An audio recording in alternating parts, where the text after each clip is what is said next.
During this Connected Investor Success Short, you'll hear 3 real estate investing pros explain exactly how to implement the strategies that made them millionaires. Brought to you by PrivateLenders.com, where real estate investors go to get private funding for all of their real estate investments. Make sure to check out the links in the description of this video for full lessons and free giveaways. Let's get started. Step number 1, the research. Then how to ask for the money, and then the follow-up. So let's dive into the research. I want some free money from the government. What do I do? First things first, what I would tell anyone in any city, you want to go and definitely find out where's your housing department or who manages your housing department. Once I find out that there is a grant, every grant has to be published. It's published somewhere, and there's normally going to be a contact person. So I find that person, I talk to them about their deliverables, and then I ask for the business. What do I need to do to position myself so that I am first in line for this contract? Once I have submitted my application, let's say I've gotten that far, I've submitted my application, I am now following up with the person. Did you get it? Did you receive it? Going right back to the person who I've been in contact with just to ensure that my paperwork is there. Now I'm looking at what's the process for them notifying someone. I want to know when that happens. And if I'm selected or not selected, I still have follow-up responsibilities here. Then the second part is if I get the contract, there are specifics to any contract that you have, grant or any kind of funds, that they're the deliverables. Most people mess up because they don't get their paperwork or their deliverables in by the right time. So I normally go for a day before when it's due or 2 days before when it's due, and then follow up and make sure that they received it, everything is good, glad to be a partner with them. And then I also follow up when the contract is over. Anything else you want to bring up about, the research, the ask, or the follow-up that someone should know if they're interested in doing this? I think more investors need to pay attention to the resources that are out there that they can use to leverage what they already have or what they already know. So yes, they know about loans, and yes, they know about hard money and some private, but there are other types of grants for the end user that if investors knew a little bit more about, they could actually move their products faster. Yeah. If they're doing flips and things like that, that I just don't think people pay enough attention to. So me as an investor and been investing since I left New York, those were grants and free money that was on the table that I watch other people just walk right by.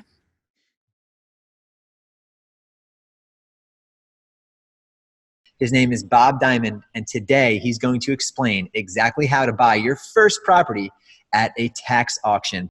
Bob, let's go over the 3 or 4 main steps, and then we'll go into exactly how to do each of those steps. So if I want to buy a property at a tax sale, what exactly do I need to do? Really simple. So step number 1, you have to get the list of properties. The list of properties. Step number 2, you have to go check out the properties. Typically drive by them, do a little bit of internet research, check them out.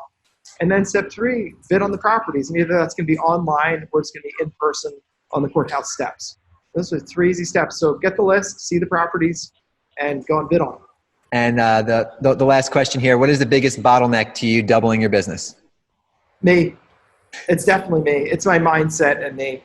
I just realized that what's in your brain in the 6 inches is really what limits your ability to be successful or enables you to be successful. So you always want to work on those 6 inches, fertilize it with information, have an open mind, and do things. I know that probably my biggest personal limiter is risk aversion. I do not like risk.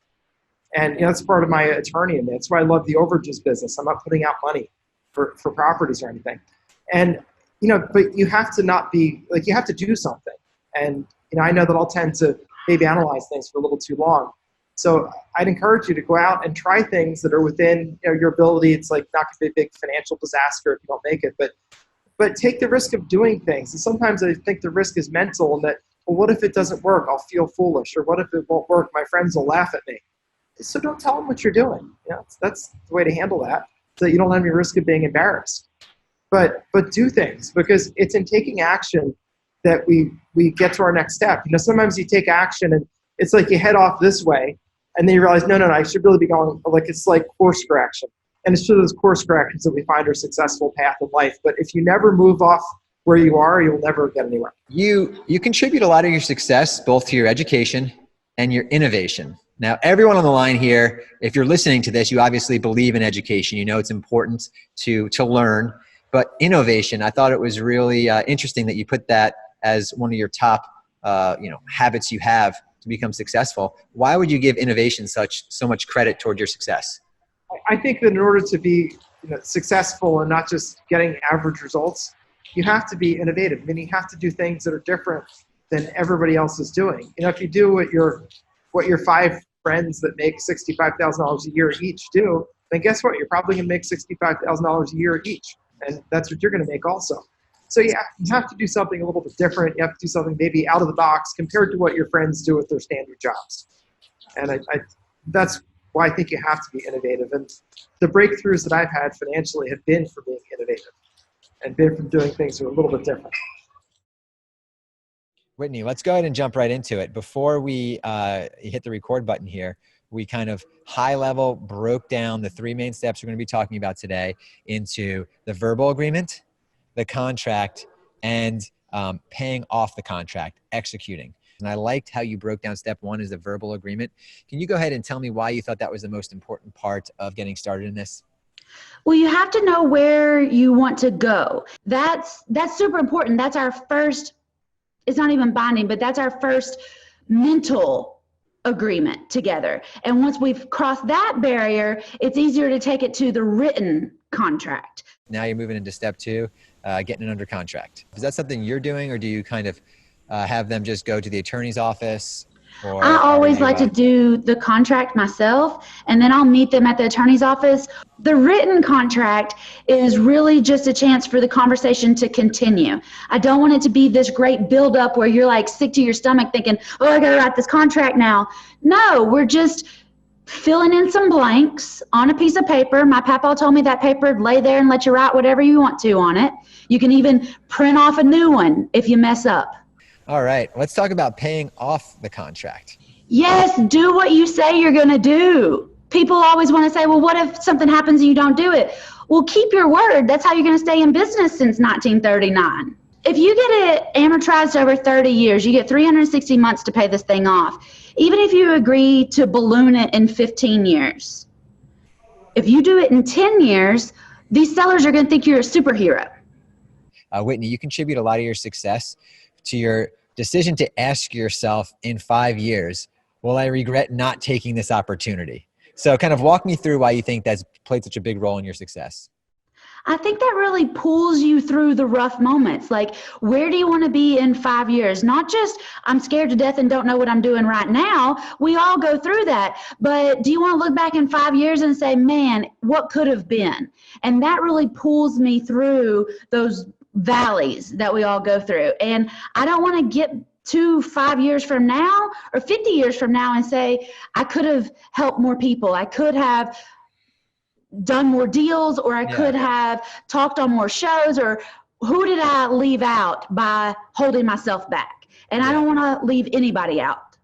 Yeah, really. When you read or watch any of the inspirational videos out there on YouTube, you hear people talking about on their deathbed, they're usually the things they regret most are the things they didn't do, the things that they didn't say.